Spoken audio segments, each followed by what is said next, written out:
Bismillahirrahmanirrahim. Banyak sekali yang bertanya perihal cara cepat menghafal Quran, betul ya?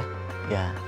Nah, teman-teman semua yang insyaallah Allah sayangi, dalam menghafal Quran itu sebenarnya Allah Ta'ala telah menjanjikan kemudahan dalam kita menghafal, mempelajari, mengetahui isi Al-Quran. Itu Allah telah menjanjikan kemudahan situnya. Maka telah Allah jelaskan dalam Quran surah Al-Qamar, yaitu walaqad yassarnal Qur'ana lidzikri mudzakir. Maka telah Allah mudahkan Al-Quran ini untuk kita pelajari, kita ketahui, kita menghafalnya. Nah, itu telah Allah mudahkan. Tinggal bagaimana kita mau untuk mengambil itu kemudahan. Seperti itu. Maka menghafal Quran adalah suatu proyek yang paling mulia, yang mulia. Kenapa? Karena proyek ini adalah proyek yang Nabi kita Muhammad lakukan. Maka siapa yang melakukan proyek Nabi Muhammad, insya Allah akan ternilai mulia. Seperti itu ya. Nah, dalam menghafal Quran itu kita tidak hanya langsung menghafal, tapi kita juga dituntut untuk mengetahui step-stepnya, caranya, metodenya. Agar apa? Agar maksimal hasilnya. Sama seperti kita misalkan berenang ya, kita berenang. Mungkin kita semua bisa berenang, kita bisa berenang. Tapi apakah kita ketika kita nggak mengetahui caranya akan maksimal berenangnya? Tidak mungkin. Maka di dunia ini ketika antum, kita semua ingin maksimal kegiatannya, maksimal proyeknya, kita wajib mengetahui caranya itu. Seperti itu ya. Maka ketika kita menghafal Quran itu ada step-stepnya yang mungkin kita harus ketahui. Pertama itu kita coba sering-sering mendengar Al-Quran, merotal, kita setel di rumah kita coba sebisa mungkin, sesering mungkin agar kuping kita ini itu sering mendengar Quran. Agar apa? Nanti ketika kita menghafal, itu kita udah punya sedikit gambaran di otak kita. Oh, begini tadi ya yang saya dengar ya. Nah, ini bacaannya gitu. Lebih connect dia. Ya.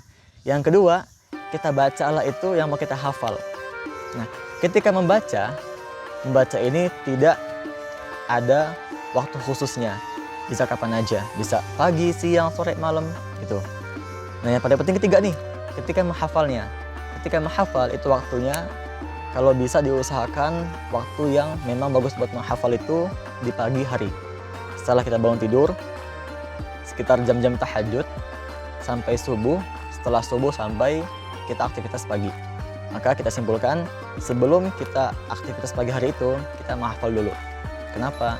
Saat itu otak masih fresh-freshnya, masih bagus untuk kita masukkan Al-Quran. Sebelum mungkin kita ke depannya akan banyak banget masalah di otak kita ini ya, gitu kan. Tapi kita pagi-pagi itu maksimalkan banget pagi itu untuk menghafal Quran. Seperti itu. Nah, ketika menghafal juga, itu diusahakan mushafnya teman-teman semua jangan diganti. Tapi satu mushaf ini kita pakai dari mulai kita menghafal di 1 sampai 30 sampai khatam sampai kita mungkin hafalannya pakai satu mushaf. Kenapa? Ketika menghafal kita nggak hanya menghafal bacaannya, tapi kita pun juga sebaiknya ya untuk lebih kuat hafalannya, kita menghafal tata letak ayatnya. Misalkan seperti ini. Misalkan ayat walahu ma fis samawati wal ard sebelah kanan, sebelah kiri itu kita hafalkan letak-letak ayatnya. Untuk apa? Untuk memudahkan kita ketika kita mau baca itu hafalannya. Oh, saya mau baca ini, baca Al-Ikhlas ayatnya kan dia sebelah kiri atasnya gitu. Ya, seperti itu. Berikutnya itu hafalan itu tidak akan kuat kualitasnya, kemungkinannya ketika kita sebagai penghafal melakukan sebuah maksiat, dosa. Kenapa?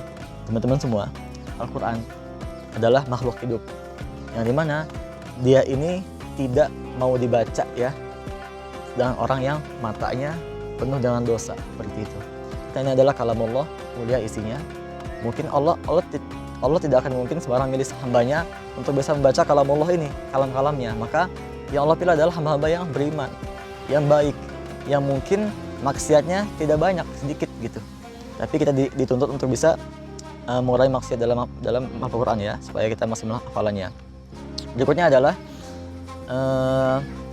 kita pun juga harus lebih konsen ke murojaah, pengulangan. Karena ketika menghafal itu mungkin mudah, yang sulit adalah ketika menjaganya. Murojaah namanya ya. Nah, murojaah ini Anda pernah pelajari oleh Syekh Hanafi Maulana. Beliau mengatakan murojaah terbagi menjadi 3 bagian. Pertama, murojaah hafalan yang baru kita hafal atau yang hafalannya hilang. Yang kedua adalah murojaah menguatkan hafalan baru, menguatkan. Yang ketiga, murojaah seumur hidup. Nah, pertamanya adalah murojaah hafalan yang baru kita hafal. Di sini kadar murojaahnya itu adalah 1/3 hafalan kita. Misalkan kita hafal berapa? Kita hafal 10 juz. Maka kita wajib murojaah 1/3 itu. Untuk apa? Untuk lebih menguatkan hafalan kita itu, ya. Maka 3 juz ya, 1/3 berarti sekitar 3 juz. Itu dia.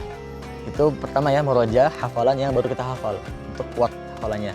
Yang kedua, menjaga atau menguatkan lagi hafalan yang kita hafal ini. Itu murojaahnya kadarnya 1/6 dari hafalan kita semua. Misalkan kita hafal 30 juz, maka 1/6 berapa? Sekitar 6 juz, 7 juz, 1/6-nya, 5 juz, 6 juz ya. Itu juga kita murojaah.